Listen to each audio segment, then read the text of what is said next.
Morning. Firstly, thank you to Matthews for the invitation to speak to you this morning. My name's Andrew Steele. I'm from GS1. I'm the Director for Retail, Food and Beverage. And I hope my presentation, always a hard act I should say, following on from Roberto and Greg on the subject of 2D barcodes. But what I'll talk to you this morning about is what are the different types of 2D codes and where are they used. Now, hopefully you know who GS1 is. I do know that a lot of people don't.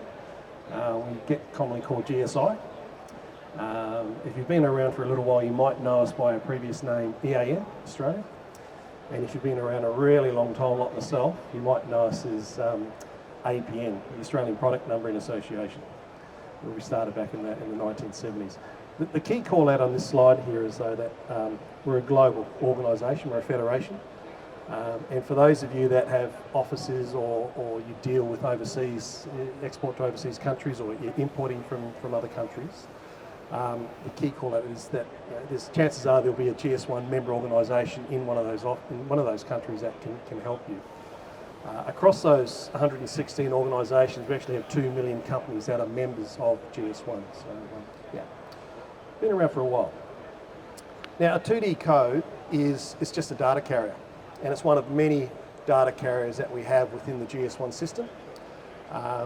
It's getting a lot of attention now and will continue to in the next few years as it evolves and matures and is more widely rolled out into the various industry sectors. As you'll see in a couple of slides later on, we have a big focus in retail, and personally that's probably the main strategic program that I'm working on for the next few years.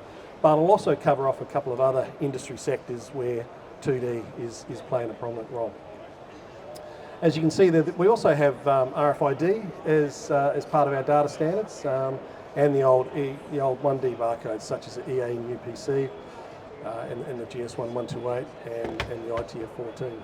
And some of you might know GS1 Data Bar if you're doing fresh produce. That little barcode that you see on apples and the likes. So, why is industry adopting 2D? Well, the main reason is that they can be smaller, depending upon how much data you want to put in there, but they can carry a lot more data.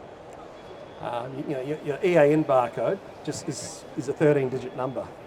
Some of these 2D codes can actually hold up to 3 or up to 7,000 bits of data in there.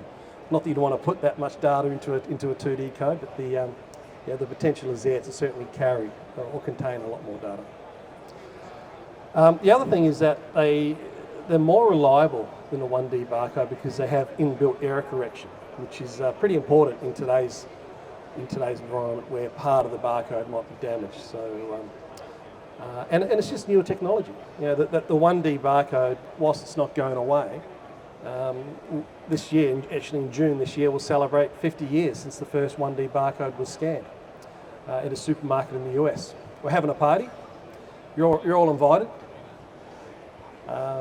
So stay tuned for that date, June 10 it was. Now, there's more than one type of 2D code, and Roberto in his presentation from Woolworths saw it covered off a couple. But in the GS1 family, there's actually there's 5. So there's 5 2D codes that are used across a variety of different industry sectors. So starting at the top left, you have the QR code with GS1 digital link syntax. We will start calling that GS1 powered QR codes moving forward.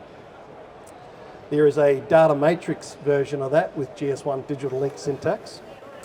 The third one is GS1 data matrix. That's the one that Roberto was referring to in his presentation. Woolworths is scanning over 9 million 2D codes a week, and that's currently the GS1 data matrix.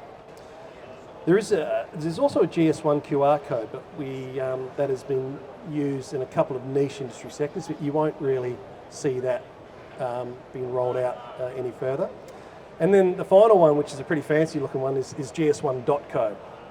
I've shown it, but I want you to forget about it because unless you're selling tobacco into the European Union, you won't be using it. So that code there is only to be used to meet a regulatory requirement on tobacco products sold in the EU. So you certainly won't see that appearing on products sold here in Australia. So if we look at retail as our first key industry sector, and building on Roberto and Greg's presentations, they mentioned this date of 2027, and that's our activation. Some call it a milestone date, but that's our ambition date of where we would like to have all retailers around the world that are capable of scanning a 2D barcode at point of sale. Now, there's quite a bit involved to go into that. You saw the business case from Roberto. The biggest thing for Woolworths as a retailer in implementing 2D is food safety. Now, if I'm Bunnings or Mitre 10 or Supercheap Auto, food safety is probably not at the top of the list in terms of a value proposition. So the value proposition for 2D barcodes will vary across the different industry sectors, and that's the challenge for us in engaging with these guys as to why they would like to look at, or why they should look at 2D, and then getting them to work with, understand what their current capability is with scanning 2D, and also then being able to process a 2D code that has additional data built in there, and not just a dumb number that identifies me as this garden rate, for example. Now, the other key call out there in retail is that the 1D code, so the EAN UPC 1D code is not going away.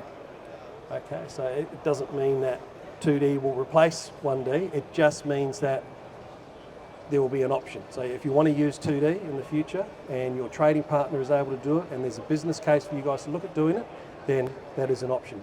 If I'm selling that garden rake into Bunnings, probably don't need a use by date or a best before date. Probably don't have a batch number, so I might decide just to continue with the 1D code. So the good news is that market research tells us that now, or by 2025, close to 90% of scanners, point of sale scanners, out in the retail trade will be 2D capable. So that's probably the easy part. The harder part is the point of sale system that the scanners are connected to, and whether they can process that additional data. So there's 3 2D barcodes approved for retail point of sale. That rolls off the tongue beautifully, 3 2D. The first one is GS1 Data Matrix, and that's the example that Roberto was talking about. And in that one, we've got 3 bits of information. So we've got the GTIN that says I'm this product. We've got a batch number, and we have a use by date. The other 2 examples, if I go to the top right, there is a data matrix with GS1 Digital Link. You probably won't see much of that in retail, maybe on some healthcare products. But that has the same information, so GTIN, batch, and use by date, but it has a web URL at the start as well. The bottom one is the GS1 powered QR code. Now, as a father, I've got a couple of kids. You shouldn't have favourites, but you might. So if I had to choose out of these 3, the bottom one I think will become our favourite moving forward, because it has multiple use cases. 1, it'll go beep at point of sale, but 2, it's the consumer can natively scan that with their camera phone, and you guys as the brand owner can then connect with them and share the information that you want to about your product. How the magic works? Who cares, really? Do you guys care? No, that's where you speak to us, and we've got a couple of our GS1 standards people who are way smarter and better looking than me that can step you through how that works. Or you guys are in the perfect place to talk to subject matter experts as well. Have a chat to one of the guys in the white t-shirts here, or the white shirts here at Matthews, or other solution providers around this event. So there's plenty of expertise to talk to. What type of product I'm doing, what industry sector I'm supplying into, what printing methods, options are available to me, the type of substrate. If I'm in rail, for example, doing eye trace, straight away, the only code I can use at this point in time is GS1 data matrix. So, and the type of information that I might want, that has been looked at in this sector is GTIN, or a GTIN plus a manufacturing lot ID, or a GTIN plus a manufacturing serial ID. So as soon as you're talking serialization or lot, that's where you're talking about inline, direct, or even sometimes direct part marking. So again, what industry sector you're supplying to, what data do you want to include, what packaging substrate is it? These are the questions that you need to ask. Speak to us, speak to solution providers like Matthews, and we can provide you some guidance and technical expertise in that space. Just touching on quickly another healthcare or another industry sector is healthcare, and healthcare is actually more advanced in 2D than what retail, than what food and beverage and general retailers, for example. You can see the Vicks Vapor Drop product there. So if you go into a Woolworths or a Coles store today, you'll probably find several hundred types of products that come under TGA regulation, where they, in addition to the 1D code, they also have a 2D code as well. And that 2D code is a GS1 data matrix, and that will scan at point of sale in Woolworths today. Yep. But across healthcare, they're looking at hospitals as an example, patient identification, identification of the products used in surgery, using something called like a global individual asset identifier, or the GIAI. There'll be an exam on all these acronyms too later on, guys. Global location numbers, you're going to see a lot of them being used as well moving forward. So yeah, it's a pretty exciting time. I guess the key message from our perspective as I finish up here is you're not on your own. There's no such thing as a dumb question. Please reach out to us. Have a chat to your solution partners like Matthews, and we'll hopefully point you in the direction to the best solution that meets your requirements. Thank you.